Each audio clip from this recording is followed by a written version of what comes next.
This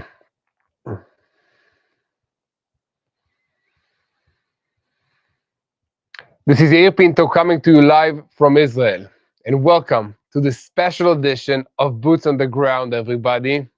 As I said, I'm Yair Pinto from TBN Israel, and we've got some fresh updates for you in the last few hours regarding Israel's devastating preemptive strike on Iran and the so far unimpressive Iranian retaliation. As you probably already heard, Israel launched a preemptive strike in Iran early Friday morning, hitting dozens of nuclear facilities, ballistic missile launchers, air defensive systems, and senior Iranian figures from the Islamic regime, and including the chief of staff and the commander of the Revolutionary Guards. So far, 500 strikes have been reported, and not one Israeli aircraft has been lost or even hit. Today, on Boots on the Ground, we're diving into the whole truth about Israel's operation that is still ongoing at this very moment. This is against the Revolutionary Guards in Iran, which is the head of the axis of evil in the Middle East. On Friday evening, as we were preparing for Sabbath, the Saturday meal, sitting for a family dinner, Iran fired around 100 ballistic missiles at Israel, with most of them being intercepted by the Arrow 3 air defensive system, but some were able to go through and impact in the Tel Aviv metropolitan area, in the heart of the city. So Magen David Adom reported that there were around 35 people wounded in these strikes, with some requiring hospitalization. After millions of people spent over an hour in their protected spaces and their bomb shelters, the Home Front Command gave the signal that it was safe to come out, but everyone is still being advised to stay close to their shelters and to make sure that there is plenty of water and snacks in this shelter, because we might have to be there for an extended periods of time. As I'm recording this video, fire and rescue crews are working to assist people that are trapped in high-rise buildings where the lower floors have been hit by missiles, making it unsafe to try and come down from the upper floors. Iran's Supreme Leader Ayatollah Ali Khamenei said that Israel was the one who started the war, and so we're to blame for everything that's happening to us right now.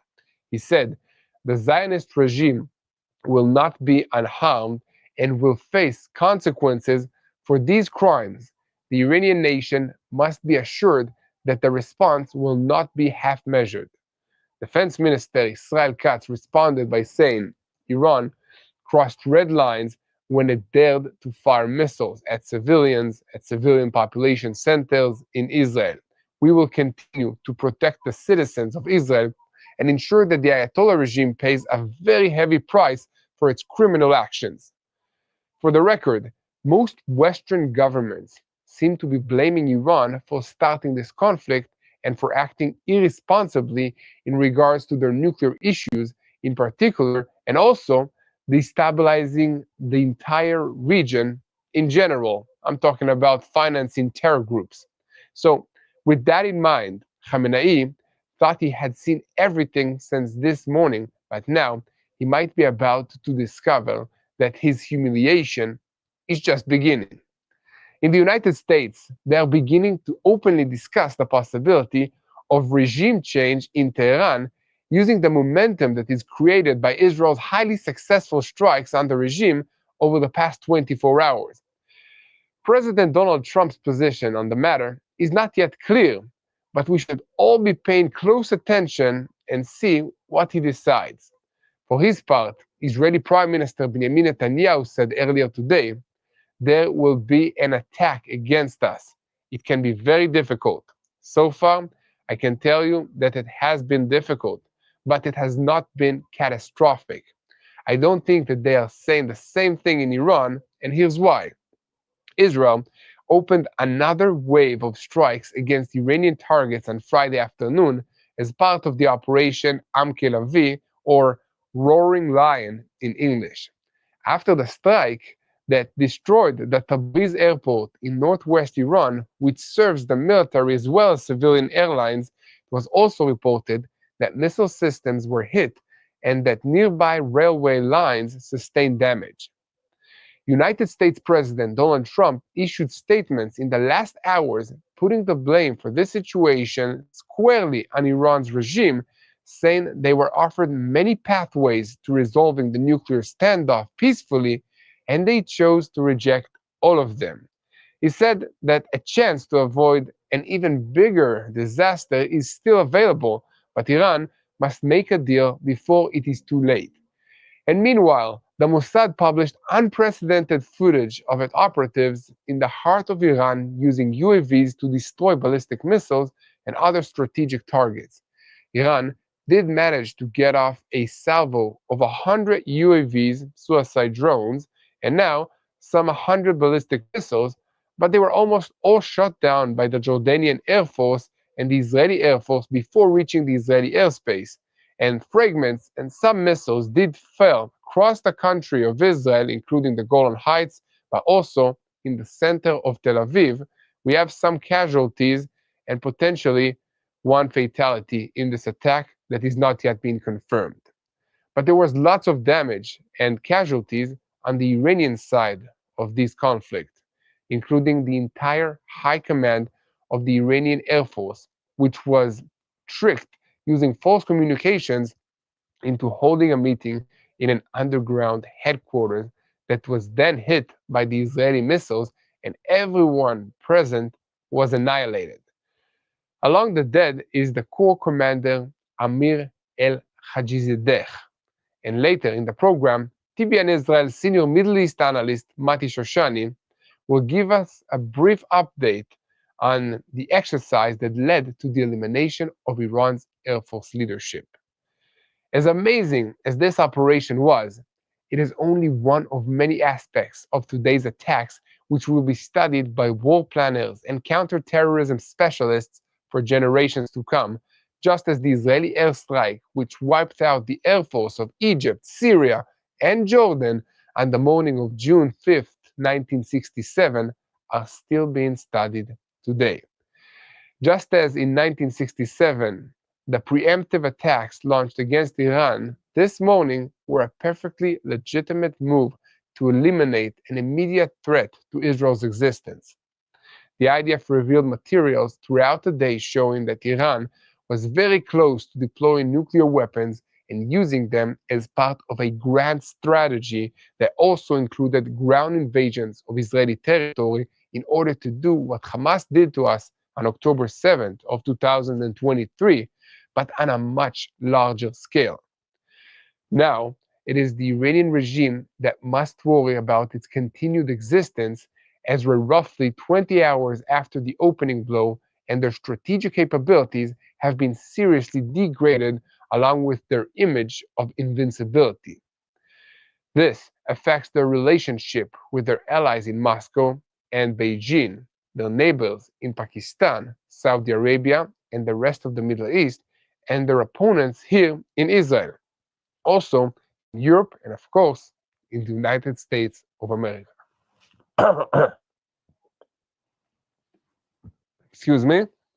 Now, the latest reports speak of another wave of strikes, with many more military sites having been hit hard, and the regime of Iran continues to make fiery threats that revenge will come very soon.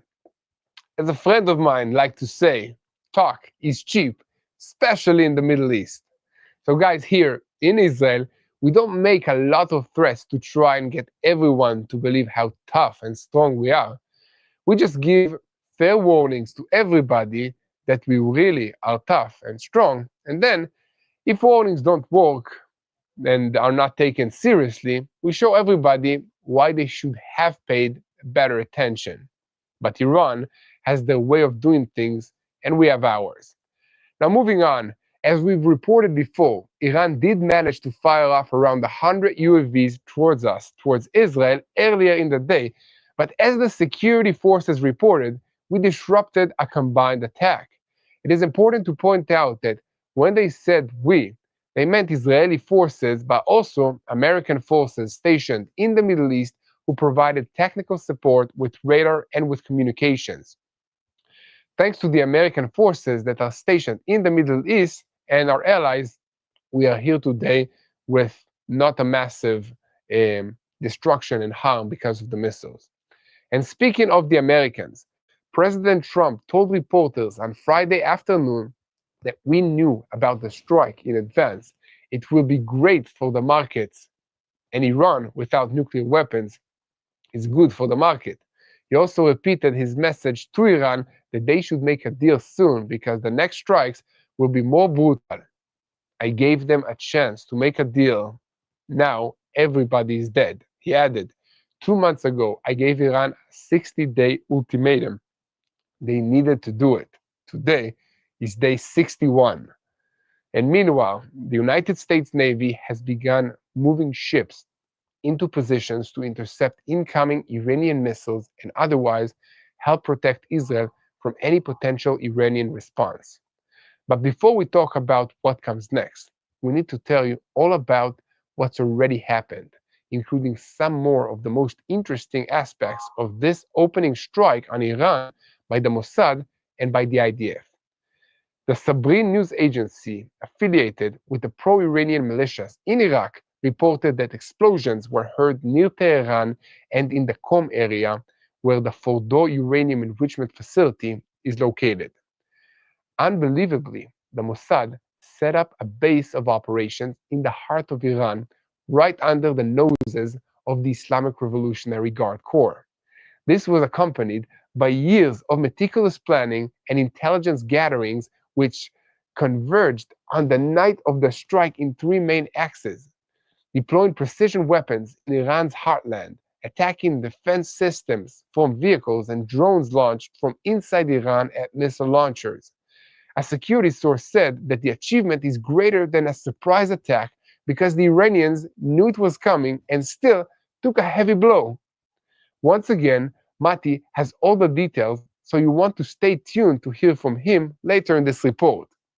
Now, there's one more piece of good news for Israel, and that is that most of our traditional friends and allies are voicing their solidarity and support, including Germany, Italy, France, and Great Britain. There are, of course, some countries who are not as supportive as others, who are downright hostile, but we knew that would happen. This is the situation always with Israel.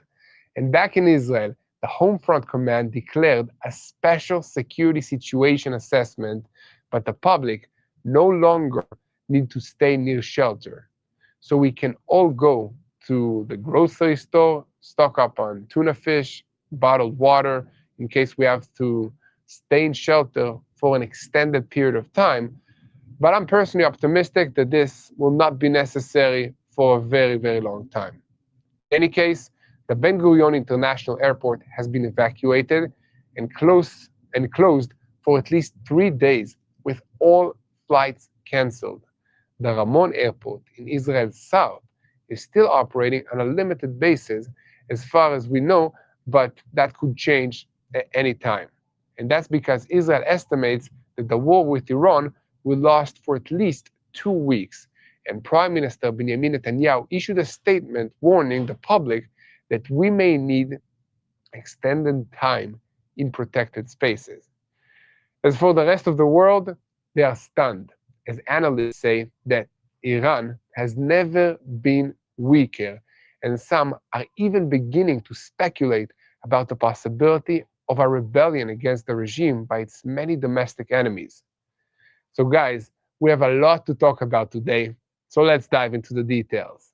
I'm Yair Pinto, and this is your Boots on the Ground report about what is happening in Israel on day 620 of the war against Hamas, Hezbollah, the Houthis in Yemen, the Shia militias in Iraq, and all the other armed groups in this region operating under the orders of Iran's Islamic Revolutionary Guards Corps, which is the head of the axis of evil in the Middle East.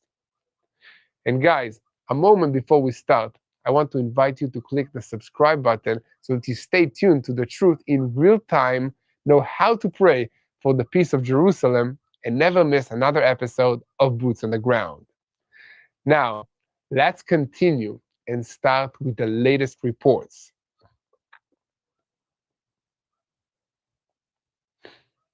And once again, about 100 ballistic missiles were launched at Israel on Friday evening in 2 salvos. Magen David Adom reported that at least 35 people were wounded in this attack, including 2 who were listed in serious condition. Prime Minister Benjamin Netanyahu held a situation assessment after the barrage, while Defense Minister Israel Katz threatened the Ayatollahs will pay the price. So let's start with all the details right now. What has been happening in the last few hours during which Israel was under a massive ballistic missile attack from Iran? To begin, it's important to note that this Iranian attack occurred 17 hours after Israel's initial wave of airstrikes in Iran instead of immediately as had been feared in Israel. That's an indication of how disorganized Iran's military is right now, as they have lost many of their senior commanders and much of their equipment. That having been said, they managed to fire around 100 ballistic missiles at us and also 100 drones. Although most were intercepted, at least 7 managed to impact the greater Tel Aviv metropolitan area, causing damage and, as I said before, leaving at least 35 people wounded, potentially 1 casualty from this strike. It is reported that the United States assisted with interceptions of these missiles, and is worth mentioning here that other Western countries have said that they will assist in defending Israel against future attacks. So we thank you very much. In about an hour in the protected spaces, Israelis got a message from the IDF Home Front Command saying that they could leave, but they should stay close to the protected spaces, the bomb shelters, so they could go back if there are more attacks. And back in Israel, Prime Minister Benjamin Netanyahu and Defense Minister Katz are holding emergency meetings with other senior officials to decide on the next steps. It is exceeded that Israel will pursue further escalation in its next waves of strikes on Iran. The IDF spokesperson's unit and the spokesman, Efi Defrin, said in a brief statement after the Iranian attack that additional salvos may be launched later, and according to him, fewer than 100 missiles were fired, most of which were intercepted. And following the attack, an Iranian official threatened that Iran will strike Israel's energy and economic centers if such facilities are hit in Iran. Another senior Iranian source said Reuters, "Our revenge has only begun. They will pay a heavy price for killing our commanders, our scientists, and our people."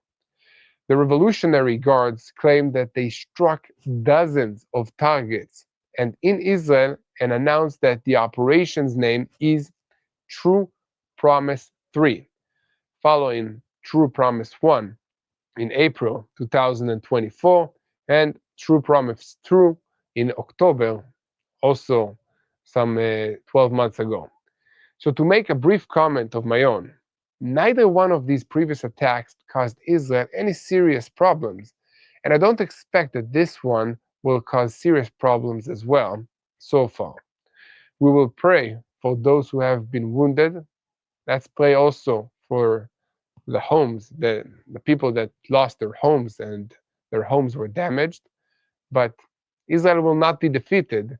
We will not be intimidated by this strike. We are ready, we are prepared, and the people of Israel can withstand these attacks. Let me know in the comments what you think about the people of Israel and our readiness against this huge nation, the Islamic Republic of Iran.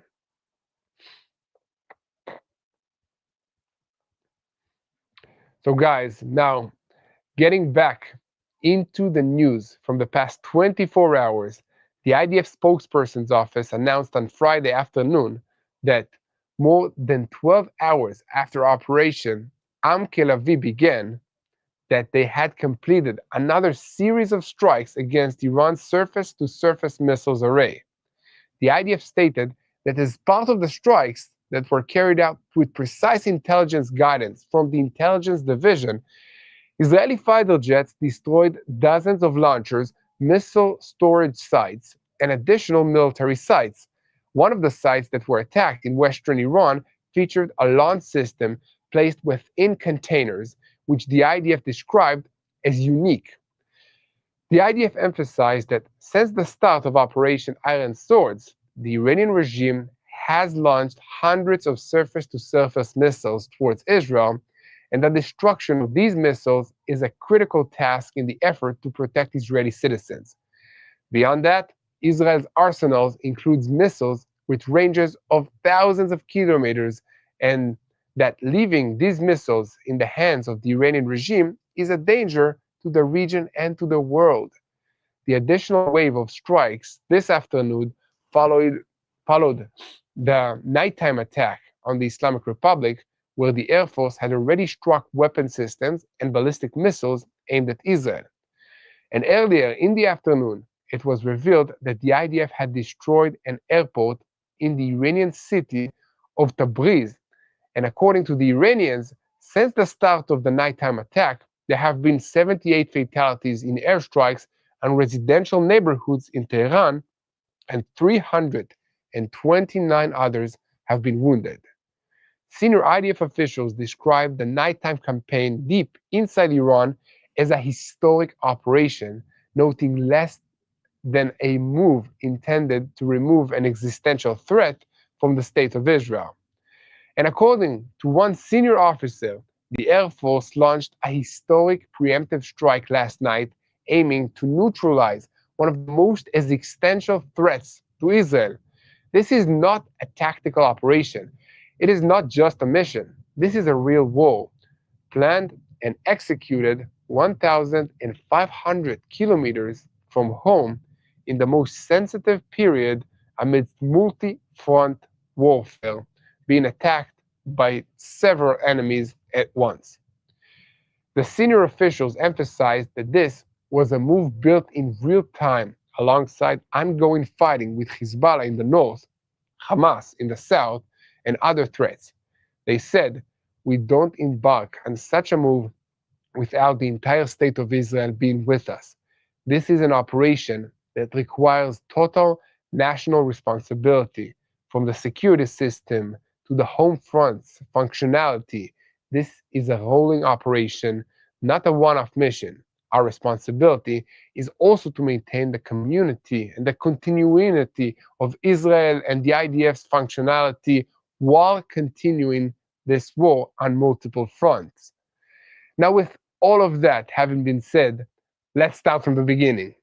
Operation Am Kelavi, or Roaring Lion in English, saw Israel launching a broad military strike on Iran starting early Friday morning, carrying out waves of strikes across the country. Dozens of nuclear facilities were attacked, including Natanz, one of the central sites of the Iranian project, the nuclear project. So the IDF spokesperson later updated that during the night, more than 200 Israeli fighter jets attacked under precise intelligence guidance from the intelligence division more than 100 targets across Iran, including hideouts of senior Iranian military leaders.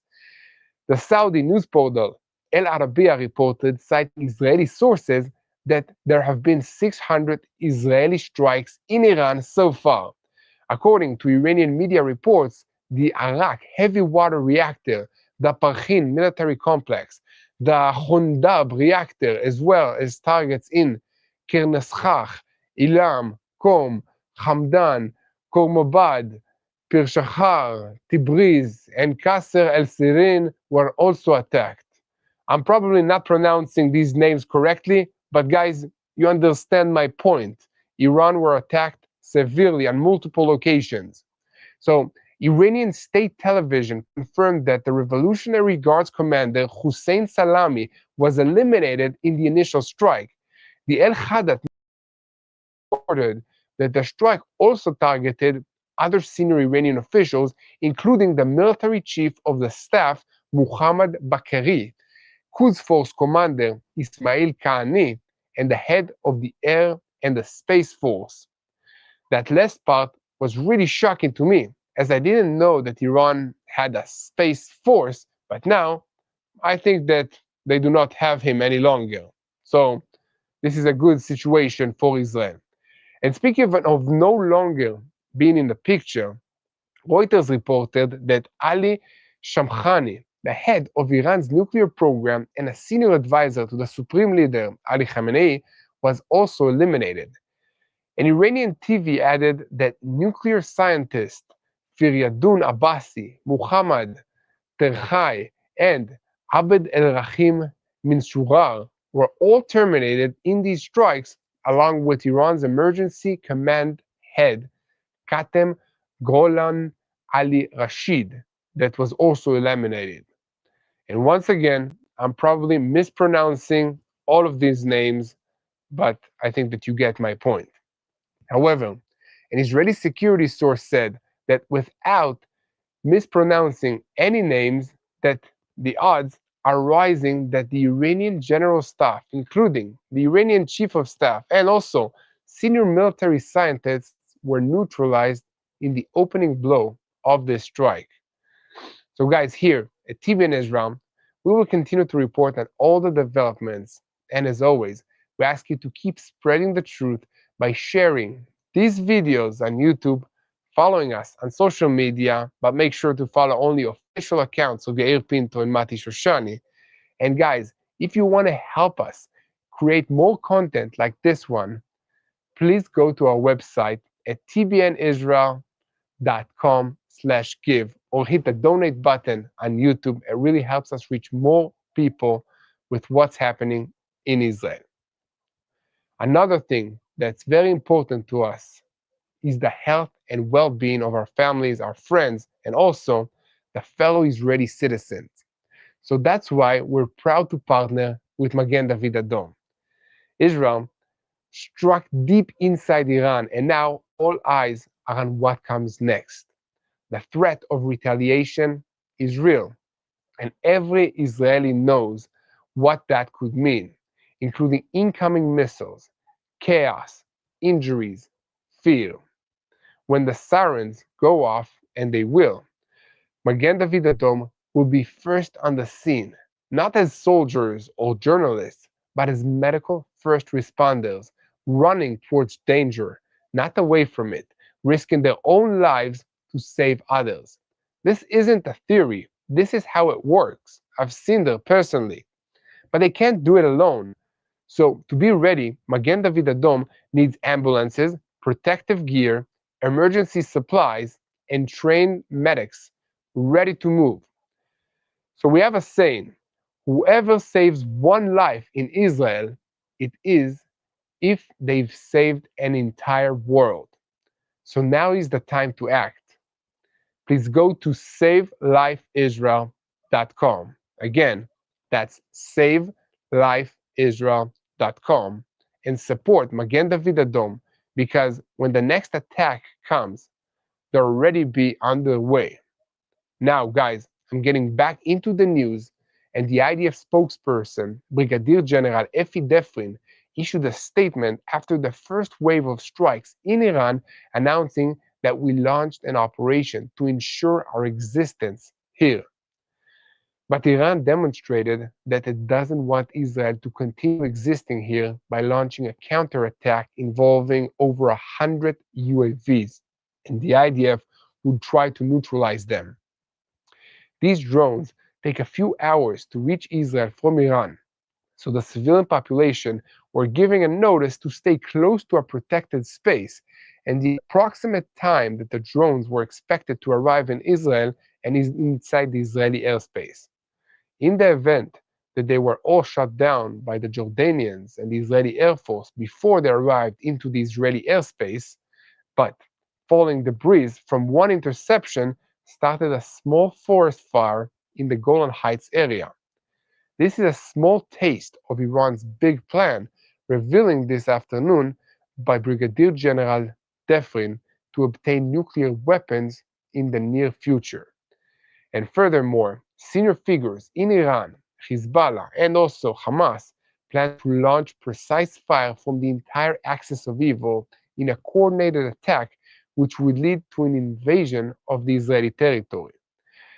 The desire to destroy the state of Israel is embedded in the principles of the Iranian regime since its early days, with the regime's leaders publicly declaring it. And over the past few years, and especially since this war began, the intelligence division has gathered and analyzed numerous intelligence materials pointing to a concrete plan by the Iranian regime aimed at finally achieving their long-held objectives.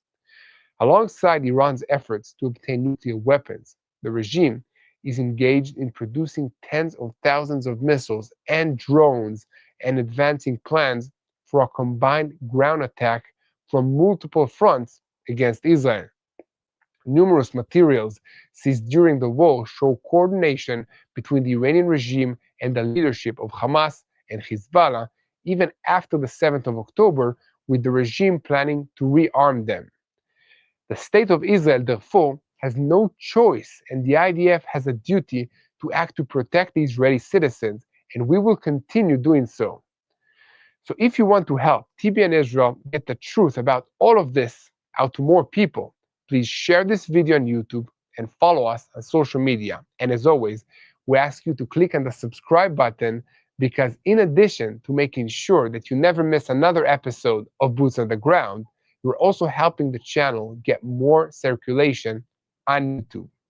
And now we are continuing with our coverage of the attack on Iran by switching from the direct kinetic strikes by the Air Force into a look at some of the clandestine activities of the Mossad, which laid the groundwork for the Air Force strikes and set up an operation that is already passing into a legend. An official Israeli security source said on Friday afternoon in an interview on the Fox News network that Israel succeeded in eliminating the senior command of the Iranian Air Force because it tricked them into convening for a meeting at the place that was attacked. The anonymous source said, "We carried out a certain actions to help us learn more about them, and we used that information to influence their behavior. We knew this would lead them to meet, but more importantly, we knew how to make them stay in that location." The Israeli source's remarks come after the IDF announced at midday that it had eliminated the IRGC, the Iranian Revolutionary Guards Corps Air Force Commander Amir Ali Hajizadeh, and additional senior officials in the corps, including the commander of the UAV headquarters and the commander of the Air Defensive Headquarters. The army said officially that the Intelligence Directorate identified that the IRGC Air Force top echelon was convened in an underground headquarters to prepare to attack the state of Israel, and then Israeli fighter jets struck the headquarters when they were located. Again, once again, this is Boots on the Ground coming to you live after a massive Israeli strike on Iran, and I'm Yair Pinto, your host for this show. And guys, here at TBN Israel, we will continue to update you with the truth about what is happening from this land and from this region so that you will know how to pray for the peace of Jerusalem. And now, my good friend and TBN Israel's senior Middle East analyst, Mati Shoshani, will join me to give us all the details on the craziest part of this operation, the Israeli Mossad operation, deep inside enemy Iranian territory. But first, click the subscribe button. And now, we're going to go to a video that Mati recorded earlier for us because he's now being called into reserves. So you want to watch this and see what he has to tell us about this operation. And guys, by the way, some of you has asked me why I'm not getting called up to go into the IDF reserves any longer at this strike. And this is because I am still recovering from a knee surgery that took place about a year ago during my time serving in the Gaza Strip. and I'm getting better. Thank you so much for that. And hopefully, I'll be completely rehabilitated very soon, and I'll be able to join my unit back in defending the country of Israel. Up until then, I am with you, fighting the fight for sharing the truth about what is happening in Israel, and encourage you to pray for the situation. Now, over to our report that was earlier recorded by Mati Shoshani about this situation. Mati will give us all the updates about the US response to all of this. So stay tuned.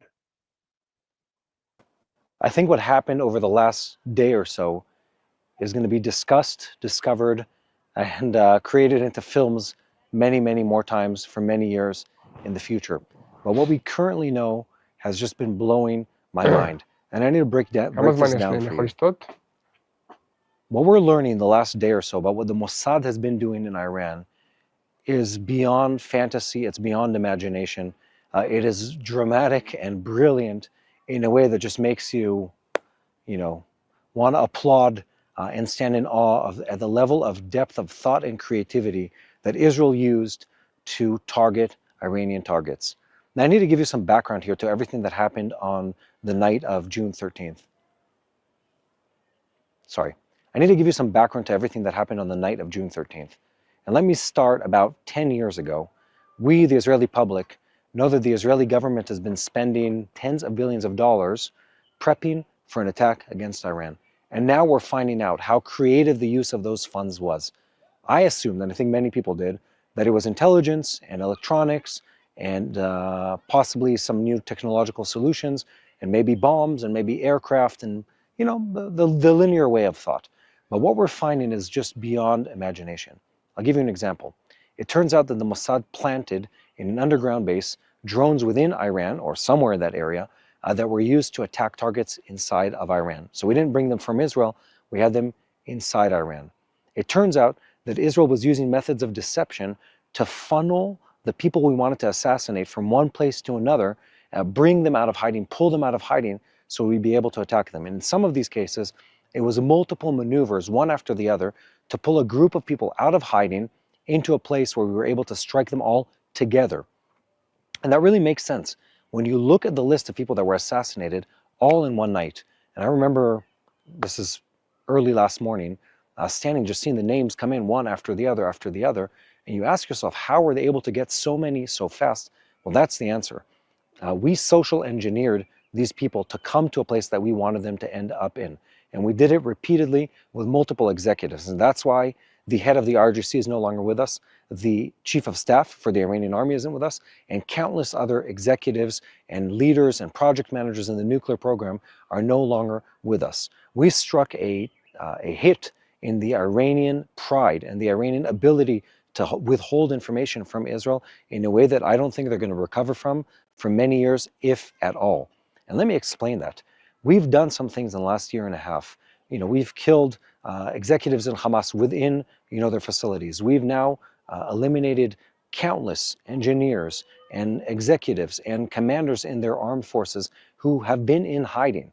People that have tried to stay away from the ever prying eye of the Israeli intelligence organizations, and let me tell you, also other countries, and we've done so repeatedly. And it is amazing. The results speak for themselves.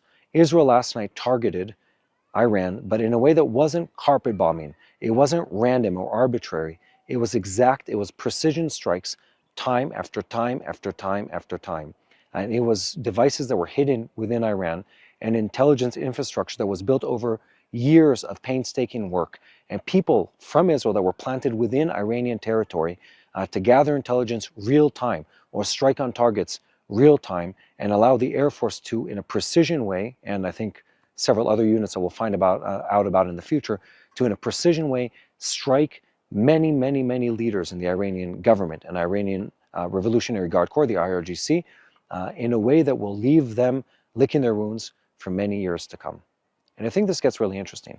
There was also a whole deception move that led up to this moment where the US with Israel, but I think Israel played a very big part in this, were playing a game where it seemed where Israel and the US weren't aligned about this upcoming attack. And Israel almost was protesting the US trying to force the negotiation time and time again. And then in the days leading up to this attack, it seemed like the deception level went up even a notch, where the Prime Minister of Israel, Netanyahu, and the President of the US, Trump, seemed to be almost riffing off each other, talking about things that were aside from this attack. And when the attack came, it was, as it should have been, a complete surprise to the Iranians. And it shows the level of brilliance. It shows the level of commitment, but also the true devotion and Zionism that these Mossad and intelligence officers in the Israeli military organizations had to think about these things years into the future. It really shows you can't buy with money these kind of things, because we're not the richest country and we're not the biggest country. It was the necessity of survival and the creativity of a people that have had to think on their feet for so long that really necessitated this level of creativity, this level of audacity, this level of pushing the airframes of the airplanes and the intelligence all the way to the end of what we're able to push them, to exact what we did last night, where one after the other Iranian executives, Iranian high-uppers were removed, people that have been working hard and spending a lot of money and time building a bomb to destroy Israel are no longer with us. And that is good news for the world, it's good news for the Middle East, and it's good news for Israel. So what comes next? Well, I don't know if you can notice, I'm in uniform once again. I'm back in Judea and Samaria, as are countless others in Israeli society, and we're here for a very clear reason: to prevent any blowback from the Iranian expected attack back on Israel. And that's what we're here to do. Israel is working very, very hard to make sure the Iranians can't retaliate. They've tried to send the drones, and there have been missiles, actually several times this evening, coming our way. But so far, no damage, and hopefully and prayerfully, no damage will come in our direction. And that's really where this conversation leads us, into a place where we've been able to strike deep in the belly of the beast, again and again and again for over 24 hours at this point, striking time and time again. Sorry, not 24 hours, for over 12 hours at this point, but going on 24 hours by the time you watch this. We were able to strike time and time again in the belly of the beast, the Iranian Islamic radical jihadist regime. We've destroyed some of their nuclear facilities, the dorms for their officers, houses of high-up executives in the Iranian Revolutionary Guard Corps. Just again, an amazing feat of intelligence and military operation. And I need to run this number by you, because this is really what gets impressive. I've been talking about this with some friends today as we're back in reserves. Look, Israel used several hundred jet fighters, and many of them struck multiple times in Iran, as in they went on multiple sorties in one night or one extended day, let's put it that way. And not a single one of them was struck, not a single one of them was shot down, not a single pilot returned wounded home. Not only that, we also destroyed many of their anti-aircraft batteries in Iran itself. So again, this is an amazing operation, and as the details are coming out, it just becomes more and more impressive. Now look, not everything is perfect. We need you to continue praying for us in Israel. Pray for wisdom for the leaders of our country. Pray for wisdom for our generals and our Prime Minister and our Minister of Defense to just keep thinking outside of the box, keep being one step ahead of our enemies, and also for a sense of kinship and full partnership between the US government and the Israeli people, because now is a time where that relationship is going to be tested. The Iranians are going to try to retaliate. We have no question about that. And they might try to do that against civilian targets, against American targets, and our friendship will be tested in that. But up till now, the Americans have proven to be steadfast friends, specifically under the Trump administration, of the State of Israel. And we are blessed to call the US, under President Trump, our ally and our friend. Anyway, I'm here in Judea and Samaria. Keep praying for us here, myself, my soldiers, our families that are back home, and for the people of Israel, and for God's peace to prevail over this land and over this region. Keep praying for the peace of Israel, for the people of Israel, and for God's plan to keep panning out in a way that always continues to surprise us. Now back to you, Yair Pinto. Thank you much. Thank you very, very much, Mati Shoshani, for this detailed report. And now, guys, keep spreading the truth, share, and follow us. And don't forget to give us a click on the subscribe button, on the super thank you, on the donate button. It really helps us reach more people with the truth of what's happening in Israel, so that you can pray for the situation. This is what we're all about here in this videos in TBN Israel. That's our goal. And moving on, the Israeli Air Force continued pounding targets in Iran on Friday afternoon as another strike of wave was recorded, focusing on Tabriz Airport, which serves both civilian flights and also military activity. Iranian officials said that there were 5 fatalities from the strike and 12 wounded. After the Israeli strikes, Arab networks also reported a loud explosion that was heard near Hamdan around the Iranian Air Force's Nujeh base. And Iranian officials are naturally furious and probably also terrified to see what is happening to their regime. One surviving regime official said Iran is planning the largest missile attack in the history on Israel. And on that note, sirens sounded in northern Israel, in Kiryat Shmona, and several other communities in the area in the late afternoon as the Air Force intercepted a UAV over the Sea of Galilee, causing no casualties. This relatively light response to Israel's strike has left many analysts and other citizens, including me, puzzled but relieved at this situation. And according to Israeli reference scenarios, the initial Iranian response to strike was supposed to come immediately, and it was believed that it would be massive. This assessment was one of the reasons for the decision to activate the red alert warning at 3 a.m., sending millions of Israelis running to their bomb shelters to protect themselves from an attack that ended up not coming. It only came some 17 hours later. Then, the assessment of the danger changed following the complete successes of the opening blow of this operation, and the combination of eliminating the senior leaders and destroying so many of the ballistic missiles launchers delayed the Iranian response by several hours. And once again, when it finally came, it was relatively light. Prime Minister Benjamin Netanyahu convened a security cabinet meeting at 6:30 p.m. to make a new assessment based on the day's events and the latest intelligence reports. And according to initial reports that have been released to the public, the first wave of strikes was partially devoted to destroying what's left of Iran's air defense and surface-to-surface missile systems. These strikes were successful, leaving Iran's skies nearly clear of threats following waves of Israeli aircrafts. One of those subsequent waves of airstrikes hit Tabriz Airport, which is considered the main terminal of East Azerbaijan province in northwest Iran and also serving as a significant base for the Iranian Air Force. So Iranian media also reported explosions were heard near Kermanshah and Shiraz. And according to Iranian media, the Arak heavy water reactor, the Perchin military complex, and many other strategic targets were also hit. And later, Iran's communications ministry announced that temporary restrictions have been imposed on the country's internet, which is sad for me personally to hear because I know that there are many Iranian fans of Boots on the Ground and they want to know what is happening truthfully.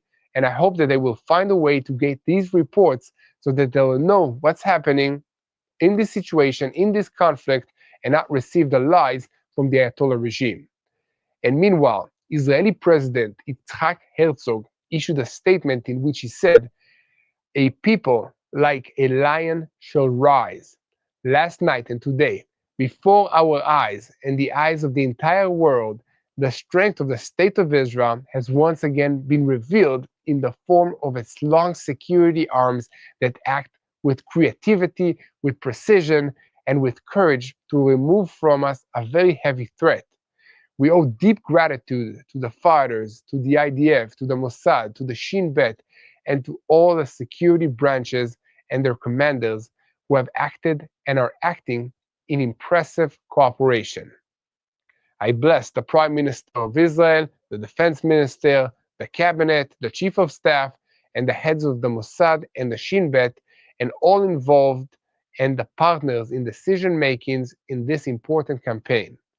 Since our calamity on October 7th, we are in the midst of a complex multi-front campaign. It exacts heavy prices from us, and it demands determination, composure, and faith in the justice of our path. Despite the many difficulties, we witness time and again the endless dedication of our sons and daughters in the IDF, the Mossad, the Shin Bet, and all the security forces. I wish to thank from the bottom of my heart all who were called to reserves, answered the call, left everything, and came again this time. I salute them and their families. We face challenging days and tough moments that we must go through together. I firmly believe that together we can overcome. Together we will build a new, safer, and more just reality, not only for ourselves, but for the entire Middle East. So that was well said by President Herzog, the President of Israel, and I couldn't agree more. But I also want to thank all the supporters of Israel, people like you who faithfully watch TBN Israel and help us spread the truth by sharing our videos and following us on social media, by subscribing to this YouTube channel, and even more. So guys, if you want to directly support us, also financially, you can make a donation here on YouTube, hit the donate button, and also go to tbnisrael.com/give. Guys,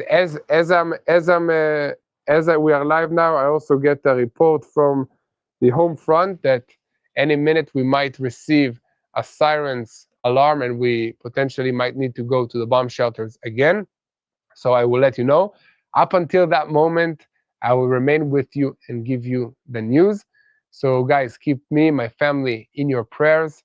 This is, I think, the fifth time today that I have to wake the kids, put them in the bomb shelter, stay with them, and then carry them out of the bomb shelter.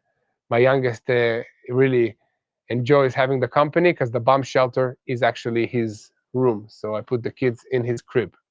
But up until the alarms will sound, I will keep reporting the updates of what's happening in Israel.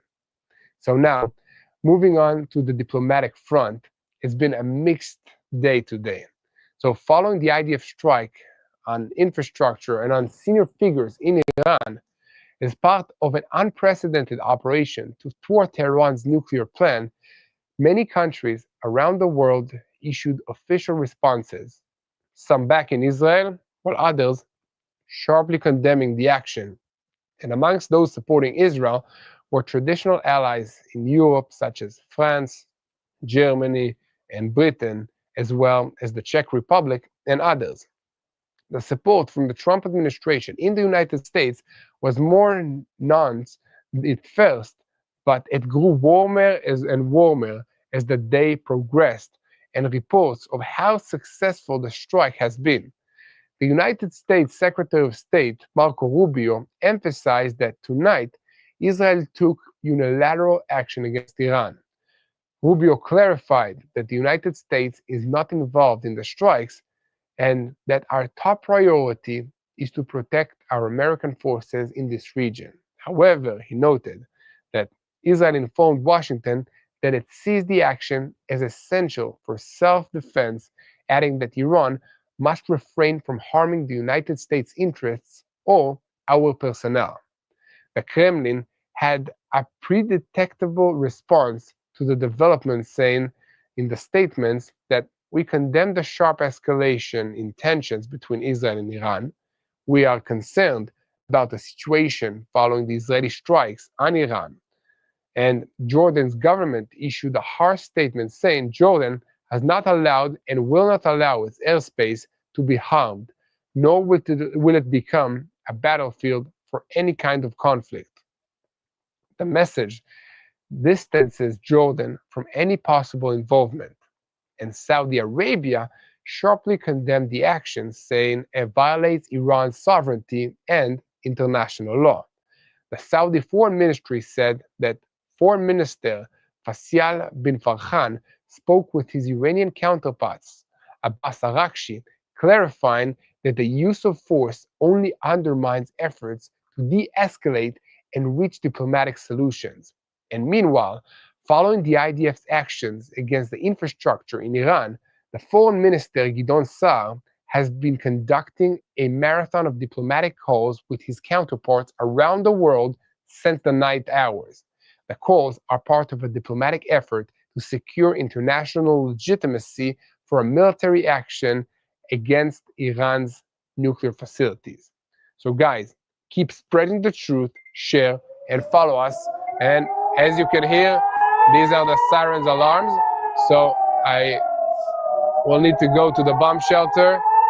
Guys, thank you for being with me on this live report. Keep praying for the peace of Israel, the peace of Jerusalem, and I'll be with you once again after I go to the bomb shelter with the family. Guys, prayers work. This is the time to pray for the peace of Jerusalem, to pray for wisdom to our leaders, to pray for the IDF soldier. Keep praying for this situation. Israel is under attack because we are a nation that believes in God. So guys, thank you for everything. Keep praying for the peace of Jerusalem, and I have to go. תשאירו את הלייב, שישמעו את זה.